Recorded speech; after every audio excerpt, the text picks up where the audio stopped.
नमस्कार, capital TV देख रहे हैं आप। मैं हूं आपके साथ पूजा। बंगाल में नई सरकार बनाने की प्रक्रिया शुरू हो गई है। 17वीं पश्चिम बंगाल विधानसभा का कार्यकाल कल यानी कि 7 मई को समाप्त हो रहा है। आज बंगाल के मुख्य सचिव और मुख्य निर्वाचन अधिकारी लोक भवन गए थे। वो लोक भवन में गवर्नर को आधिकारिक गजट नोटिफिकेशन सौंपने गए थे।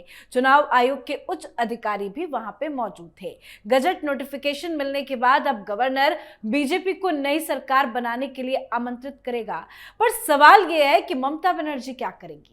दरअसल ममता बनर्जी ने इस्तीफा देने से साफ साफ इनकार कर दिया है। ममता बनर्जी ने कहा है कि पश्चिम बंगाल का चुनाव हारने के बावजूद वो मुख्यमंत्री पद से इस्तीफा देने नहीं जा रही है।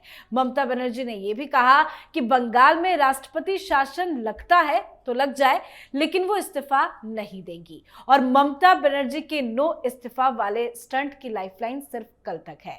तो ममता बनर्जी की इस्तीफा ना देना, आगे अब क्या कुछ होगा, गवर्नर की क्या है तैयारी, आज इसे समझते हैं। चर्चा के लिए मेरे साथ स्टूडियो में मौजूद हैं कैपिटल टीवी के editor in chief doctor Manish Kumar. Doctor साहब, बहुत बहुत स्वागत है आपका। धन्यवाद। ममता बनर्जी ने तो इस्तीफा नहीं दिया है, हालांकि सरकार गठन की प्रक्रिया तेजी से जारी है, लेकिन क्या पश्चिम बंगाल में जब तक सरकार नहीं बन जाती राष्ट्रपति शासन लग सकता है क्या? देखिए, आपने अपनी इंट्रोडक्शन में सारी बातें कह दी कि 4 दिन की चांदनी फिर अंधेरी रात। तो ये तो 4 दिन भी नहीं बचा, कल खत्म। संविधान कहता है 5 साल का टेन्योर होगा, वो 7 तारीख को वो दिन खत्म हो जा रहा है। 7 तारीख को Mamata Banerjee she will no more remain the chief minister of West Bengal whether she resigns or not. मामला यही खत्म है। सवाल ये है कि वो क्यों ये स्टंट कर रही है। हाँ, इससे उनको क्या फायदा हो रहा है? इससे आप देखिए, वो अपने आप को लगातार लड़ते हुए दिखाना चाहते कि बीजेपी के अत्याचार से मैं लड़ रही हूं और मेरे साथ न संवैधानिक संस्थाएं हैं, न सुप्रीम कोर्ट है, न हाई कोर्ट है। सब लोगों ने मिलके मेरे साथ साजिश किया और हरा दिया। क्या ये सिर्फ है? नहीं, मेन बात समझ लीजिए क्या है। अभी मामला फंसा हुआ है कोर्ट के अंदर, आईपैक का केस, जहां आपने ईडी के रेड के दौरान घुस के आपने फाइलें उठा ली। सुप्रीम कोर्ट ने तारीख तो दे दी, लेकिन कुछ कमेंट्री भी कर दिया। सुप्रीम कोर्ट ने कहा यह तो सरासर अनहर्ड ऑफ, कभी सुना ही नहीं, इस तरीके से तो एनआरकी आ जाएगी। मतलब अब सरकार भी आपकी नहीं रही, आपके पास दलबल भी नहीं रहा। सुप्रीम कोर्ट ऑलरेडी एक प्रामा फेसी जो है एक ऑब्जर्वेशन भी दे दिया और अब बारी है प्रतीक जैन की। और जो खबर आ रही है कि ईडी के पास वो पर्याप्त सबूत मिल गए हैं। प्रतीक जैन की पत्नी और उसके पार्टनर को ऑलरेडी पूछताछ के लिए बुलाया गया था और ये बताया जा रहा है कि इसके तार अभिषेक बनर्जी और उनकी पत्नी के तक पहुंच रही है। अब क्या होगा? अब होगा ये कि ये अलग केस चलेगा कि ममता बनर्जी, देखिए वो गई थी किस चीज के लिए? वो गई थी कि मैं मुख्यमंत्री हूं। ये केस अगर एफआईआर हो रहा है, ये हो रहा है, वो हो रहा है, और ईडी के लोगों के ऊपर अलग से आपने एफआईआर कर दिया। अब आपके पास सरकार नहीं रही। अब तो सुप्रीम कोर्ट कहेगा कि भाई जांच करा लो जिसकी। तो अब जो बीजेपी की सरकार होगी वो अपने हिसाब से इसमें जांच करवाएगी और सबसे पहले ये होगा कि ये जो आपने जुर्म किया है उसमें आपकी गिरफ्तारी होगी। सिर्फ आईपैक के केस के अंदर सबूत है, वीडियो है, बयान है, सारी चीजें हैं। तो आईपैक के केस में ममता बनर्जी भी गिरफ्तार होने वाली है, अभिषेक बनर्जी भी गिरफ्तार होने वाले हैं और उनकी पत्नी भी गिरफ्तार। तो यहीं से श्री गणेश किया जाएगा, क्योंकि भ्रष्टाचार के खिलाफ एक अजीबोगरीब जो वादा अमित शाह ने किया कि व्हाइट पेपर लेकर के आएंगे, ये सब तो लंबा चलता रहेगा। लेकिन इमीडिएट सुप्रीम कोर्ट की सुनवाई हुई नहीं कि ममता बनर्जी बिल्कुल उनके ऊपर जो आरोप लगे हैं वो नॉन बेलेबल है, बेल भी नहीं मिलेगा इसके ऊपर। तो कहने का मतलब ये है कि ममता बनर्जी को ये डर, ये खौफ सता रहा है कि अब तो चुनाव भी हार गए, अब तो हमें जेल जाना पड़ेगा, आईपैक का केस है।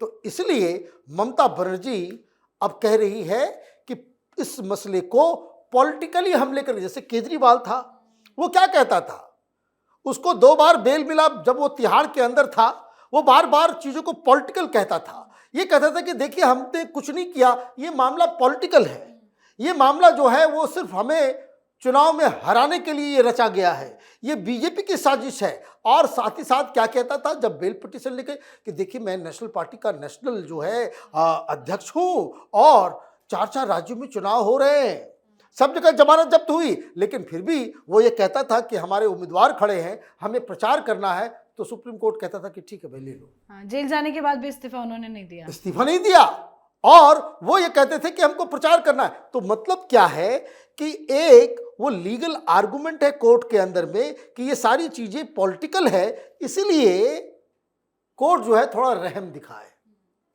अब तो ये मामला पॉलिटिकल नहीं है, ममता बनर्जी इसको पॉलिटिकल बनाने की कोशिश कर रही है ताकि वो ये कह सके कि हम मोदी के दमन, केंद्र सरकार के उसके दमनकारी नीतियों के खिलाफ हम लड़ाई, इसलिए बोले कि लोरबो हम लड़ेंगे, किसके खिलाफ लड़ेंगे। तो उसके बाद अगर ईडी सीबीआई इनको गिरफ्तार करती है तो ये कहेंगे कि हमारे साथ बड़ा अन्याय हो रहा है।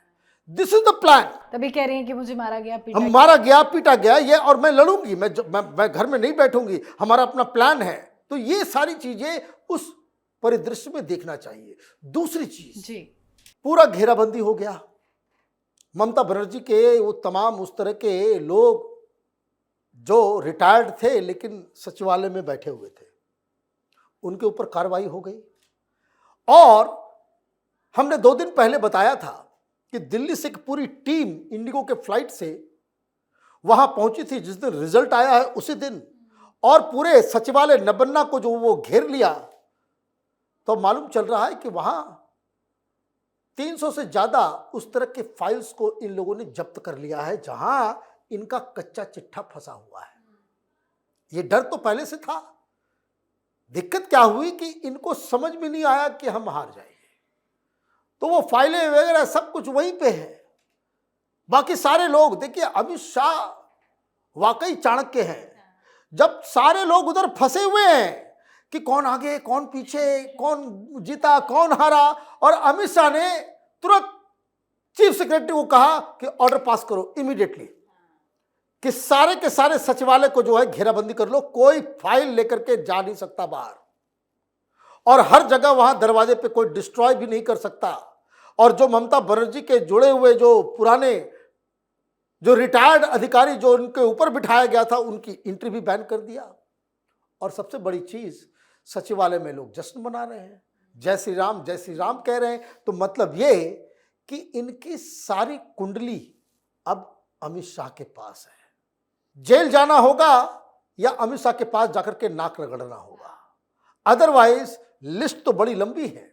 कोयला घोटाला का अलग मसला चल रहा था जिसमें अभिषेक बनर्जी वो तो कोर्ट भी गए, उन्होंने कहा कि नहीं ये सब बेकार का आरोप हमारे ऊपर लगाया गया है, पॉलिटिकल है। सुप्रीम कोर्ट ने कहा कि नहीं, फेस द लॉ, जाइए वहां। अब जाकर के अभी मामला उठेगा, वो टीचर भर्ती घोटाला, प्रधानमंत्री बार बार कह रहे थे कि इस घोटाले को तो माफ नहीं किया जाएगा। पूरा का पूरा टीएमसी का तंत्र जो है उसमें फंसा हुआ है, और ये सब जो दबाव, उनका जो माथा चक्कर गिरनी हो रहा है कि अब कहां कहां कैसे कैसे फंसने वाले हैं, कौन कौन जेल जाएगा। और इसीलिए पार्टी के अंदर भी जो है खलबली मची हुई है कि भागो, भाग जाओ किसी तरीके से। आप देखिए बड़े बड़े लीडर टीएमसी के फोन कर करके बोल रहे हैं कि एक बार दिल्ली में मुलाकात करवा दो, हम ममता बनर्जी के खिलाफ बयान देंगे, हम ममता बनर्जी के खिलाफ सबूत देंगे, हमें छोड़ दो। इस तरह की चीजें हो रही है, और इसलिए टीएमसी जो है अब बिल्कुल सिर्फ चुनाव नहीं आ रही है, टीएमसी का पूरा तंत्र जो है वो खत्म हो कई गया है बड़े बड़े तमाम। अधिकारी भी बताया जा रहा है सर छोड़ छोड़ के भाग रहे हैं। भाई भाग रहे, डीसीपी जो ममता बनर्जी का राइट हैंड माना जा रहा था, लुकआउट नोटिस गायब हो गया, भाग गया। वो तमाम आईएएस अधिकारी जो ममता बनर्जी के बड़े नजदीक माने जाते थे, ये सब भी वो नपने वाली लिस्ट में जो है वो आ गए हैं। तो देखिए, एक तरफ तो पुलिस सीआरपीएफ जो है गुंडों को टैकल कर रही है, और अमित शाह, ईडी, सीबीआई, ये जो पॉलिटिकल लीडर्स है, इनका जो गुनाह है उसका हिसाब किताब लेने में लगे हुए हैं। जी, बहुत बहुत धन्यवाद सर समझाने के लिए। धन्यवाद। तो कल यानी कि 7 मई 2026 को पश्चिम बंगाल की 17वीं विधानसभा का कार्यकाल समाप्त हो रहा है। ऐसे में सभी पद संवैधानिक रूप से खुद ही समाप्त हो जाएंगे। ऐसे में ममता बनर्जी खुद ब खुद सीएम नहीं रहेंगी, यानी वो इस्तीफा दे या ना दे, विधानसभा भंग होने के बाद वो वैसे भी सीएम नहीं रहने वाली है। ममता का इस्तीफा ना देने का ड्रामा खत्म होने वाला है। तो आप भी अपनी राय कमेंट करके लिखिएगा। देखते रहिए कैपिटल टीवी। नमस्कार।